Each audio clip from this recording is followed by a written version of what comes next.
The re-emergence of war in Ukraine this year was the continuation of unfinished business for Mr. Putin. Like many leaders before him, he has allowed himself to become intoxicated with political popularity gained through the use of armed force, and he has now overreached himself. After all, his presidential career was launched on the back of a successful re-engagement of Russian forces in Chechnya at his behest, following the dodgy apartment bombings that Sergei mentioned in his talk. He gained kudos at home for Russian military action in Syria, and the seizure of Crimea in 2014 was a triumph for him. Early this year, he saw a further opportunity, and from his point of view, no doubt a necessity, on the back of achieving a degree of freedom of action within Belarus through his support for President Lukashenko, and he went for a significant prize, the whole of Ukraine. This would have, at a stroke, pushed Russia's effective military security boundary with the West back to the borders of Poland, Slovakia, Hungary, and Romania, creating once again a near abroad under effective Russian control. As we know, he failed to achieve his immediate objectives in Ukraine. His attempt at coup de main did not deliver Kyiv and the country, and several of his original axes have subsequently been withdrawn. We and he will have been surprised by the poor performance of Russian armed forces and the success and initiative shown by the Ukrainian military. The resolve of the Ukrainian people and their government under Zelensky's inspiring leadership and the strong response and unity of the West has also been better than expected. Putin now seems focused on securing the Donbas, the so-called land corridor, and Crimea, at least initially. After that, we might see a pause in the hot war, depending on the fragility of public opinion in Russia and the appetite of the Ukrainians for continued fighting. Many in the West talk of the expulsion of Russia from the whole of Ukraine, but this is unlikely to be achievable in the short term. Whilst this might and must remain our ultimate desire, we will most probably have to show the patience and the resolve of the kind shown during the decades of the Cold War in order to see this aim delivered.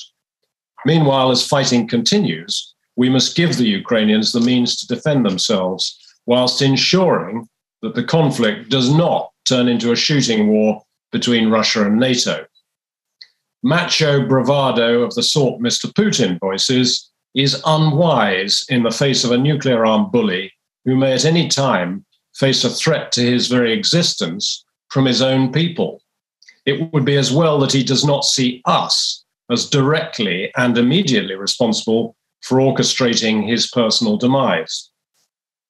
As far as NATO is concerned, as Sunza mentioned in the last lecture, suggested, the acme of success will be to prevail without fighting. Our actions when the current fighting in Ukraine comes to an end will be key and will involve tricky decisions regarding risk.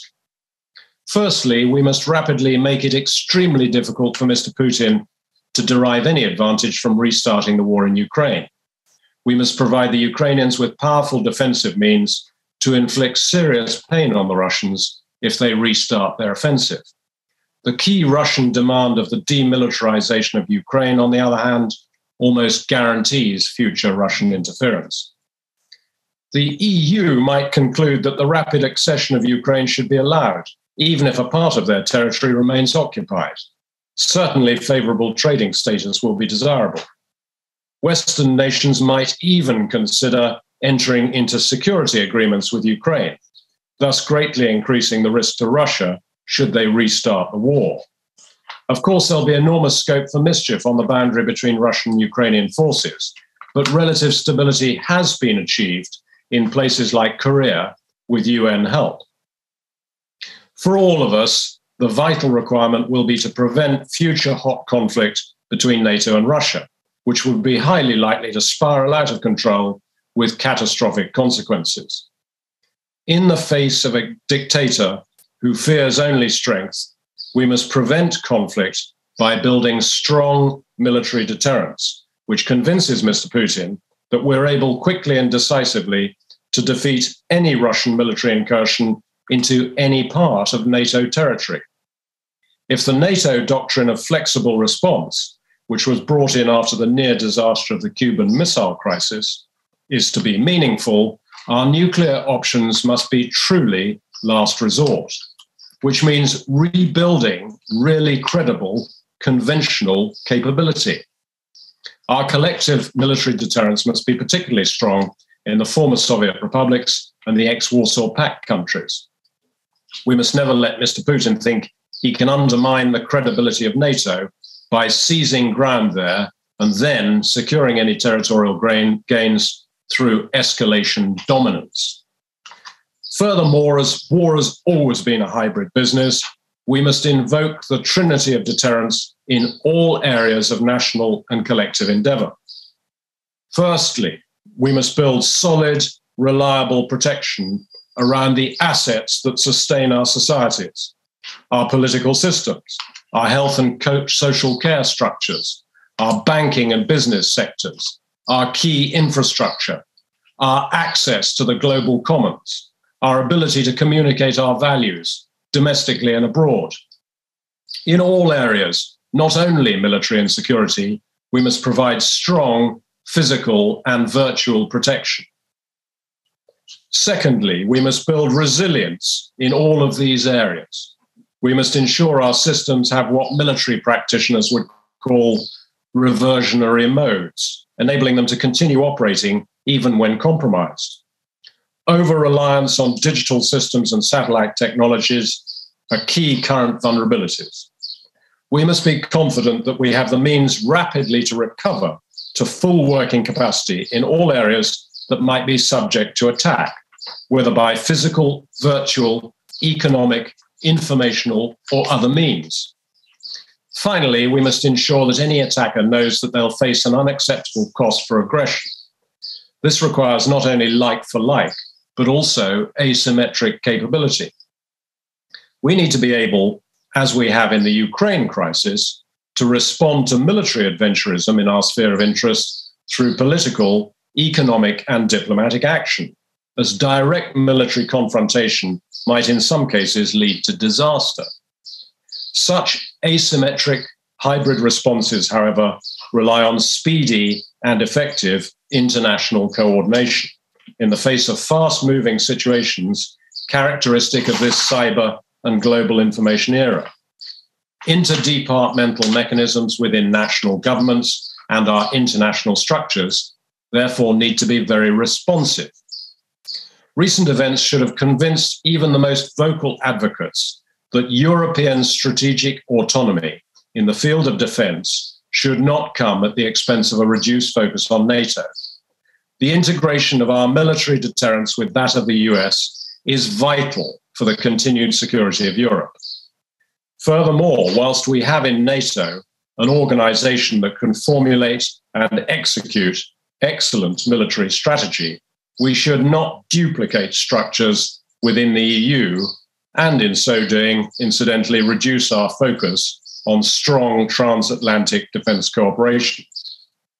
Instead, we should look again at the Berlin Plus arrangements agreed in 2003 that have enabled the European EUFOR operations Althea in Bosnia-Herzegovina and Operation Concordia in Macedonia, using NATO command and control and communications. This mechanism is currently effectively vetoed by a couple of nations with their own regional difficulties. This prevention of in-depth EU-NATO cooperation prevents the achievement of an even more important goal than the efficient use of military forces for EU-specific actions. It prevents the development of holistic strategy between NATO and the EU, despite 20 nations being members of both.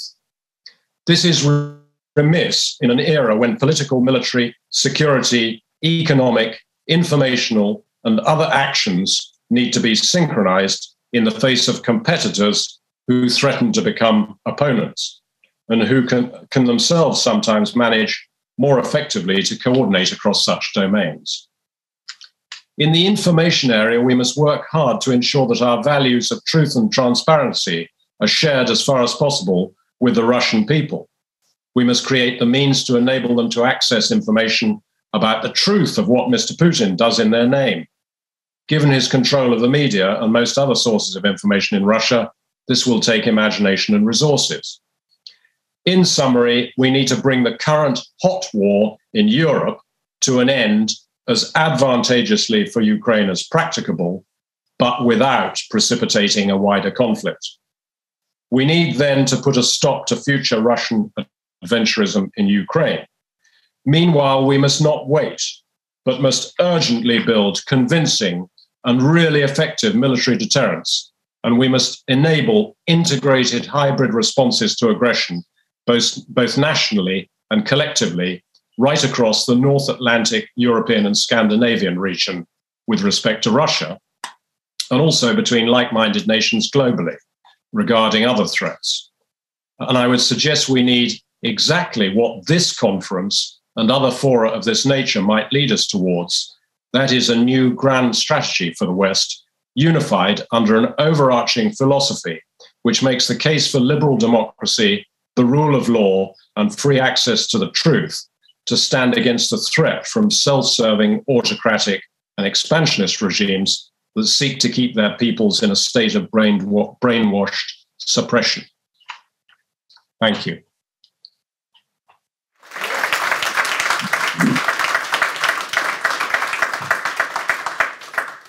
I hope you heard the applause that you were worthy of. How is NATO's credibility affected if it just keeps on sending arms and watching many soldiers and civilians being killed and watching entire cities reduced to rubble? It's not a perfect way of deterrence. It's not peace in our time. No, but one has to remember what NATO exists for. It exists for the mutual defense of the members of NATO. And for all sorts of reasons, Ukraine is not a member of NATO. And although many would see the desirability of NATO members becoming engaged in the war in Ukraine, I think it serves none of our interests, and least of all Ukraine, which sits right in the middle of it, if it precipitates a global war, which it's highly likely to do. The point about NATO is that it, ironically, doesn't exist to fight. It exists to maintain peace. The fundamental contradiction behind the part of our profession that is dedicated towards deterrence within NATO is that we create terrible capabilities precisely so we don't have to use them. You know, there was no security guarantee from NATO to Ukraine. Of course, we deplore the war and we want it over as soon as possible, but we're doing what we can, which is to provide the Ukrainians the means to defend themselves. Our hearts and our solidarity are with them. We have profound admiration for their bravery and resolve, but we can't get involved directly because that will very probably precipitate a global war which will destroy life as we know it. We just can't afford for that to happen. As it happens, I would argue that the nuclear arsenals of Russia and NATO are precisely what has prevented this war spiraling out of control and becoming a lot wider than it would have been. What is the contribution of Swedish and Finnish membership in NATO? It's hugely significant. But what I would say is, you know, during my time as Deputy SACEUR, the Deputy Supreme Allied Commander Europe, I visited Sweden and Finland both. And of course, we had very close links between NATO and both of those two countries. And the cooperation has been profound. So to a certain extent, the ambiguity that exists in terms of how Sweden and Finland would respond to Russian aggression against NATO is quite helpful. Not precisely defining that to Russia means that they've got this sort of unknown factor to take into account. Having said that, the membership of those two countries greatly increases the integrated nature of the defense of the whole of the Baltic region and, of course, creates a larger political and a larger block of solidarity in the West, which is hugely important. So the membership of those two countries will be hugely important, but even as close partners and not as members, they are a very important part of NATO consideration. With this, I say thank you very much, and we hope you a speedy recovery. Thank you very much for being with us.